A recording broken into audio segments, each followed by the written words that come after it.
Hi, welcome to the archives. So, you know what? I woke up today and I remembered who I was and whatever that means. I feel better today, let's just say that. So, I'm going to make a video. I wasn't going to because I have pre recorded videos already and I was going to use that. But last night, I binge watched the morning show. And I noticed Jennifer Aniston's mouth and the way she talks. Sometimes I talk like that, and I think people might think that like I've had work done, but really I don't know what's happening to my lips or my mouth right now. Anyways, off topic. So yesterday I was talking to somebody who brought up an old blog post, and they said that it was their first introduction to me and my blogs and my writing, and they appreciated it, which is always wild for me to hear that like people actually A, read my writing, and B, appreciate my writing. So that always takes me off guard somehow. But what I decided I wanted to do today, let me just fix this, is I want to revisit that blog. So I'm going to revisit it. So meaning this episode is titled, I haven't read it in a while, so bear with me. It feels like it's really long. I don't know what I wrote in it. I started blogging in 2020. This post was originally written, I don't remember. Let me find it. A long time ago, let's say that. It's called Neurodivergent, Catch Me in a Future Near You. So there were some trigger warnings. So apparently I speak about sexual molestation, stigma, discrimination, Satanism, ableism, and racial violence.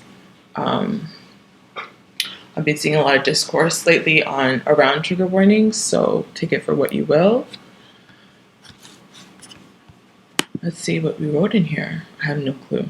I said, I speak a lot about Black, Indigenous, and other Black. Wait, what? No. And a lot of these terms, again, are obviously really contested. They come and they go. I've seen so many different, BIPOC it's like right now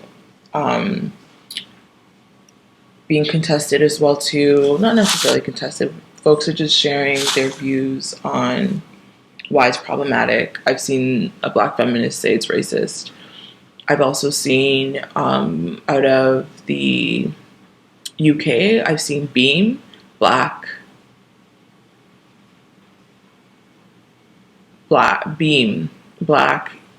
ethnic Asian minorities or something like that. So I've seen a bunch of different people trying to figure out how to like classify groups of people. People have said that non-white is also problematic because it centers white people. I'm caught in it, okay? Let's just say that. So I speak a lot about Black, Indigenous, and other non-Black racialized feminists and women. I do this because I am Black and a feminist Black feminist specifically, obviously, duh. And a woman cis-identified specifically. Get with the lingo. You can deal with it or not. Bye. Oh my God.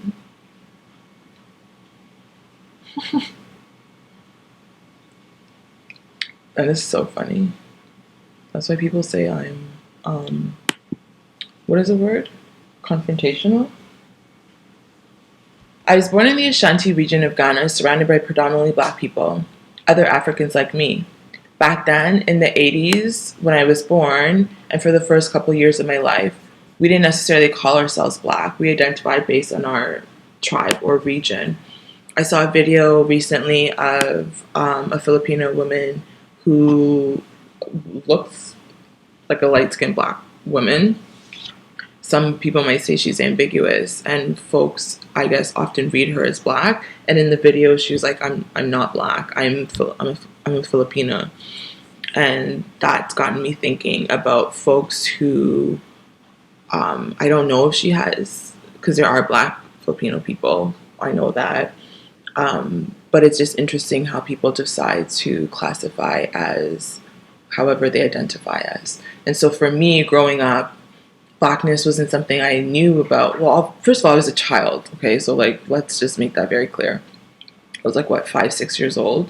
I probably didn't even identify myself as an Ashanti. Like, I probably didn't even know who and what I was until I got older. But what I did know, and I'm not the only one, there are some of us who grew up and didn't necessarily know the identity marker of Blackness until we came to North America. I also recently saw a post about how we often let the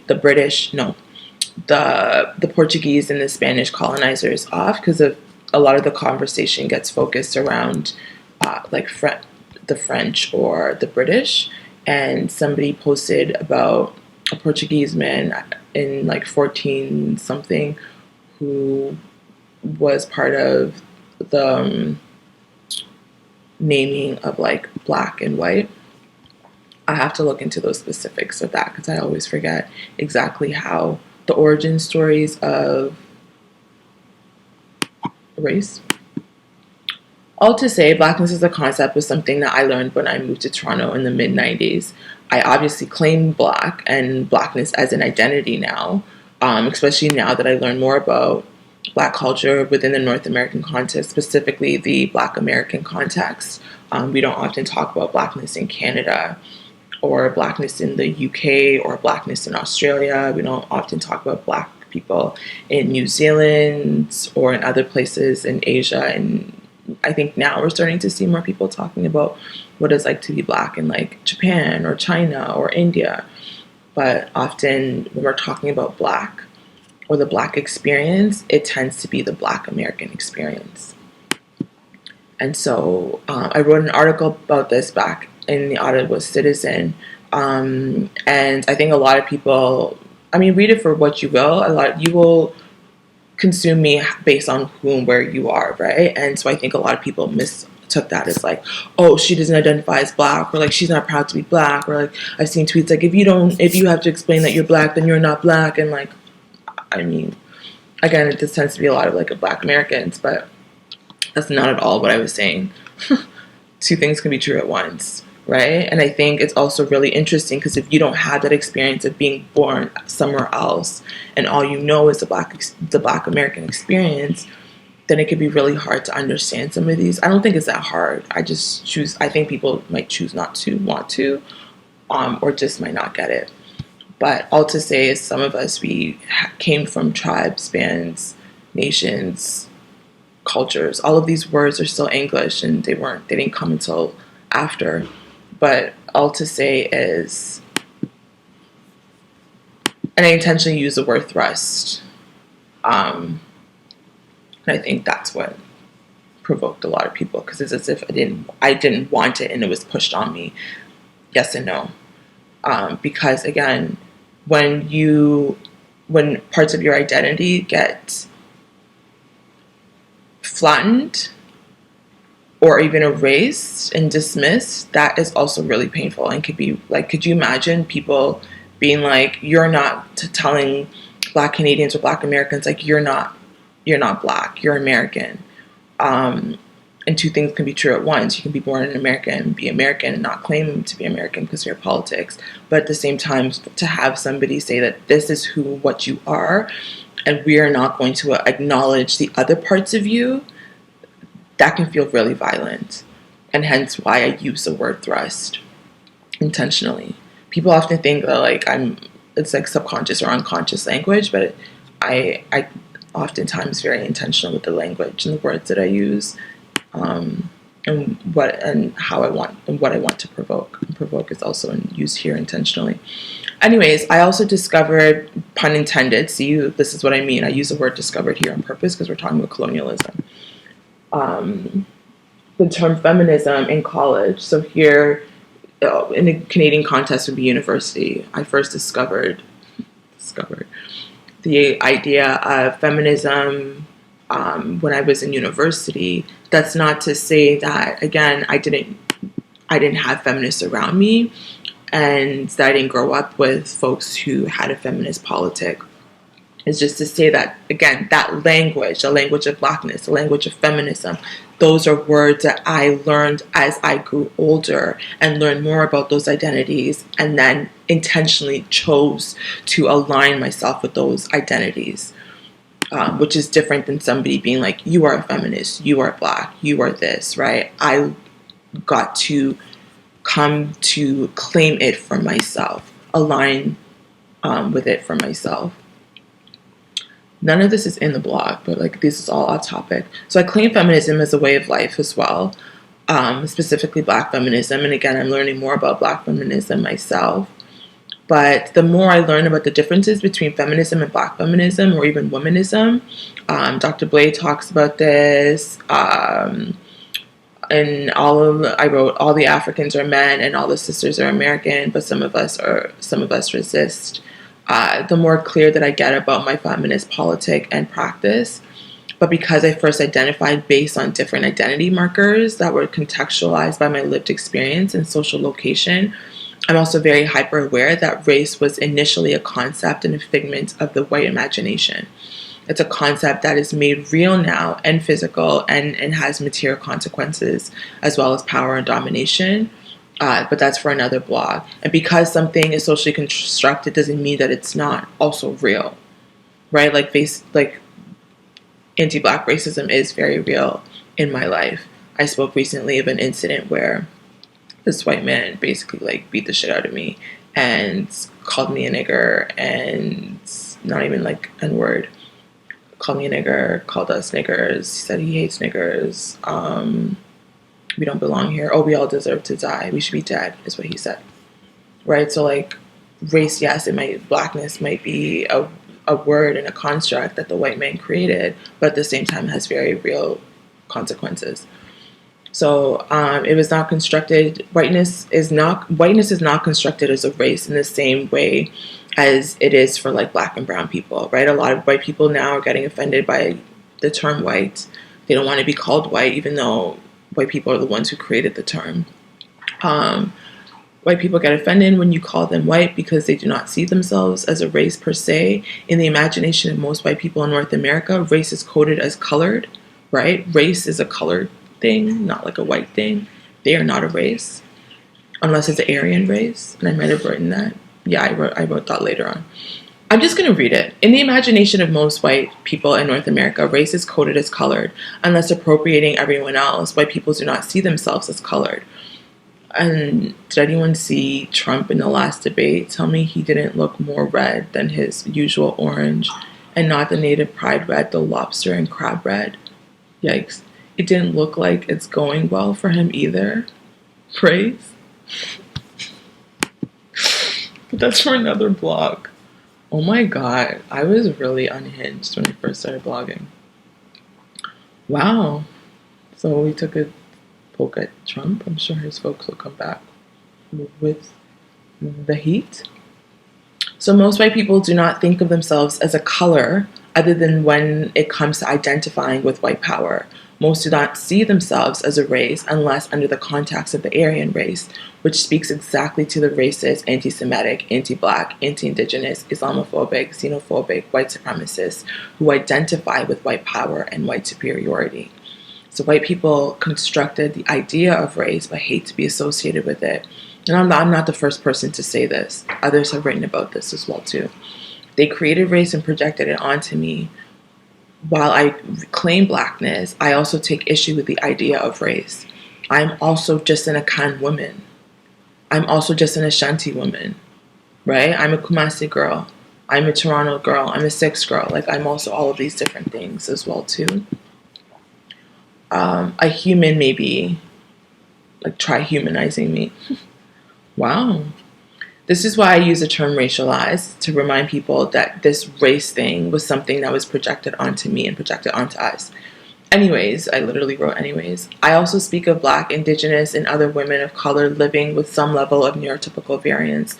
I personally do not like the binary of neurotypical and neurodiverse, but language limits the depth required to adequately capture who I am, how I think, and how that connects with my actions and behaviors. And I wrote C. Thomas Anderson's work on neurodiversity. I actually don't like the word neurodiverse or neurodivergent. there are a lot of English words I use that people think like I align myself with because I use it, and I mean I do align myself with neurodiverse, but that's only because of how it makes sense to most people as like non-typical. The most accurate description of me I've ever heard comes from an Alanis Morissette lyric that goes, "You've never met anyone as everything as I am sometimes." That for me is like the neurodivergent is the closest to oversimplifying that lyric. And I think of Tris in Divergent, the series or the trilogy. I've only really seen Divergent, so I'm not used to the, I don't know. But in Divergent, that's what most feels right, where she doesn't fit into any of them. She fits more into all of them and doesn't know where to fit in. And so it's kind of like this idea of like not fitting in. That's what makes the most sense to me when I think of divergence, when I think of autism, when I think of autistic, when I think of neurodiversity. So neurodiversity is the closest, I already said that. All to say that under the medical model, autism is the term that most accurately describes me. Under social and political models, queer fits me best, right? Queer here not just as in who you're having sex with, but as a politics. Autistic, queer, those are the terms that fit me both best.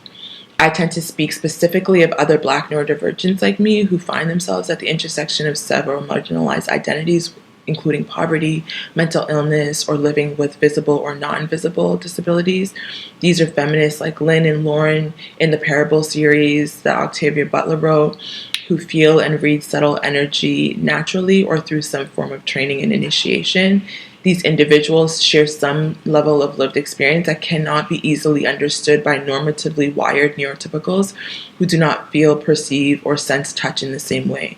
So if you've never walked into a room and you can identify instantly the energies that are circulating, if you've never felt somebody else's energy like it was your own, if you are not an energetic in that way, then again, it's not going to make sense to you. So we can't necessarily, you can disagree with what I'm saying, you cannot like it, but like, how would you know?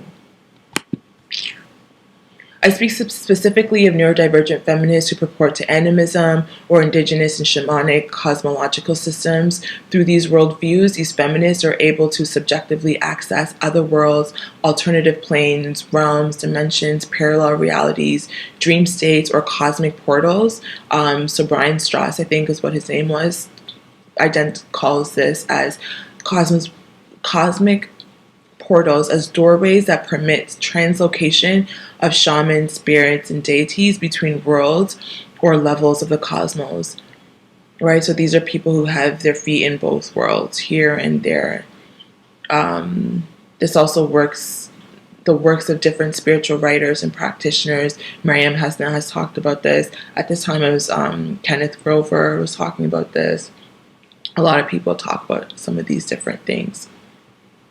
So alternative planes are important to multi-extra hypersensory feminists in as much as the social and physical fields are.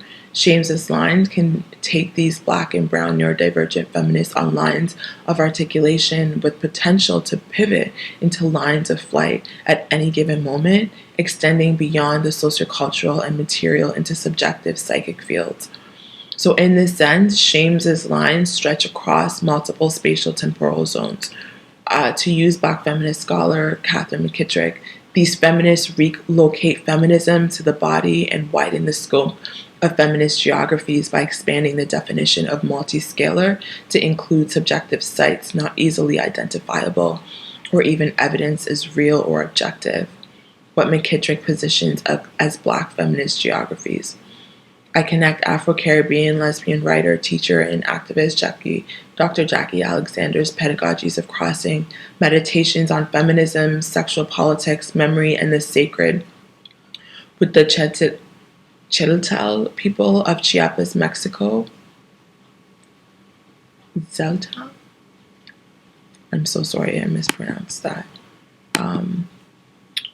Both suggest that the mind-body holds memories in its blood, in its water, in its bones. Of particular interest here is a sacrum bone, and that's because I have a lot of pelvic pain. And so I also look at like Gersham's second brain, which is located in the gut. So like scientists have talked about the mind gut connection, and how the gut is a second brain. And so in line with that, I was thinking of the sacrum as a second or third brain. Again, others have spoken about this. Some people have talked about channels and objects that are located in the body, such as like the solar plexus. Though the physical and the fleshiness of the body does not mean it is separate from affective economies or even the body. These are messy topics that like philosophers like Deleuze and Guattari, Rosie Berdotti talk about, and they tease out in their work. So here, like water and blood, I'm interested in shame as a sticky substance, what for Sarah Ahmed are objects. Viewed this way, we can better understand shame as encoded with data information that accumulates, pressing on muscles and bones, specifically the sacrum bone. So I got a lot of activity in my pelvic bone, and so I'm thinking about the pelvic region, the sacrum bone, as a sort of communication, as a site of feminist praxis, using McKittrick and Dr. Alexander's work. So for extra hyper multisensory feminists, it is logical that shame be programmed with data that communicates information about the environment, its people, events, and places, the past and the present, the future. These messages and stories that are upon once we encounter them, they provide intuitive information that we do not necessarily know where the information arrives from. In this regard, critical race theorists at the intersection of Black liberation and queer theory, like Dr. Jackie Alexander, like Dr. Christina Sharp, Dr. Ronaldo Walcott, they propose that it is possible to remember information communicated from past historical time periods, such as the Middle Passage or slavery, colonization, and we experience these as memories, as images, and feeling sensations, and all of that collapses time and space, right? So trauma, for instance, is not something that just like happened back then to them. It's something that we feel and we embody and we navigate here and now in the present. So for Dr. Alexander, we can feel, sense, and know in the now something akin to what those in the past, such as our ancestors, felt in their present then, as if it is lived in the now. This knowledge is an embodied knowing and supernatural sensing that different schools of thought have contextualized differently, from intuition to consciousness and non-conscious affective states of becoming. Non-conscious used here interchangeably with intuitive feeling, knowing, to acknowledge information that is accessed and known prior to registering any conscious awareness of it. So Brian Masumi's work talks about this, right? So you just know something, but you're not sure. You weren't consciously thinking about it. An example that is used, I think Masumi and Sarah Ahmed both use this, is a child that encounters a bear, right? You see a bear for the first time, you know that you're afraid of the bear, you know to run from the bear, but nobody had communicated to the child that a bear was bad, that a bear was to be run from, right? They just knew that a bear was bad. Is that intuition? Is that like there's different words for that? So Alice Walker captures what this telepathic I play with this idea of telepathic solidarity, but Alice Walker captures this idea of like ancestral energies that surge across time and space, right? So in an interview with The Guardian, Alex Clark, Walker states, and this is a quote, "It's as if I got all of this energy from ancestors who were not permitted to leave the plantations for 400 years, and I got all of their desire to be in this world," right? So this idea that the energies from 400 years ago still live, still emanate here and now in the present, and they move through Alice Walker. So Walker absorbs this pent-up energy traveling across time and space as if they were... Wow, that's so embarrassing. I've been seeing a lot of posts lately of people just randomly burping. And if you know me, I mean, I obviously don't burp in public, but like, look what just happened. Like, I belched. Anyways, I'm so sorry about that. To borrow from Toni Morrison, this embodied rememory is intuitive and bodily knowing, a problematic real that is not necessarily identifiable nor even legible. That's a quote that I took from Irving Goh. So Irving Goh conceptualizes of this real as, and this is a quote, a real that disrupts the real or dislocates a perception of real. It makes itself difficult, almost impossible to be located in the real. But it is nonetheless real and not the stuff of dreams or fantasies. Goh adds that this is a problematic real, a real that is non-dyadic, unidentifiable, undefinable. In other words, one cannot capture in visual terms that aspect of human life that is becoming. And what I like about this quote and this post is like, it really will not make sense to a lot of people. Like, you're just gonna be like, what the is she talking about? Yeah, that's also part of the whole point. You can't sit with us. 25 minutes. So I talk about Leah Lakshmi's work. I've already talked about this in another episode. So I'm going to get rid of this. Oh, this is where sexual molestation came up. It was in Leah's book. So I brought up Leah's book, Dirty River, a queer femme of color dreaming her way home. I'm not going to share it now just because it's triggering, and I've already brought it up in a previous episode that I talked about intuition and telepathy, so take a look at it there. Intuition will not hold in court, blah, blah, blah. I've already read all of this, so I'm gonna get stop here because this all comes up in another previous blog that I talk about on fear and intuition and telepathy. This is getting a little long. Let's see. So I wanted to talk about how scientists have argued that the brain will translate things not real into something that's real. So we know that already, right? It's actually psychology. So something might not be there, but you might perceive it as there because of how the brain works. And I'm not a psychologist, and I didn't study psychology, so that's not an area I would know. I'm not even going to pretend. You're just going to be like, fraud! Yeah, it's definitely fraud because the science is not me. I don't do STEM.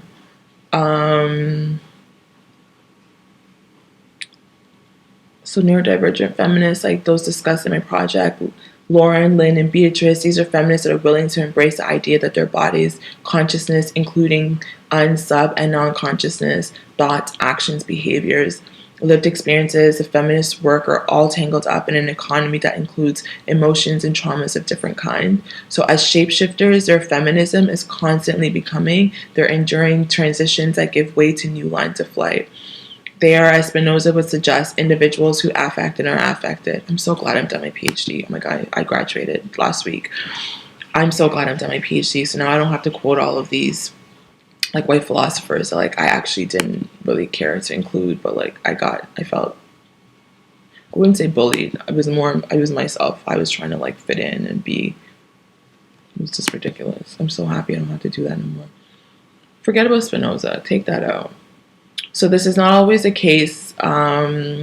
So these feminists push the limits of solidarity, postmodernism, posthumanism by simply centering, theorizing, practicing, and embody their indigeneity, their neurodiversity, and their most radical Afrofuturist selves. They undoubtedly face undue burdens for this, as disability activists advocating for attention to social and political models of disability have advocated for. How these feminists are constructed by those in positions of power matter to their lived experiences and their social locations. More on this shortly. So if this resonates, please pass it along and share it with others. I don't know why I even shared it in the first place, but I mean, it resonated with somebody and this was their first blog post that they read and it made sense to them. I don't know. I mean, it makes sense to me, but I also understand where people are like, this is not making sense. Like, this is not clear or concise to a lot of people. It's just a bunch of jargon, and like, that's fair too. So if it resonates, pass it on. If it doesn't, that's fine. I'm not for everybody. Until next time, thanks for stopping by though, okay? In solidarity. Peace.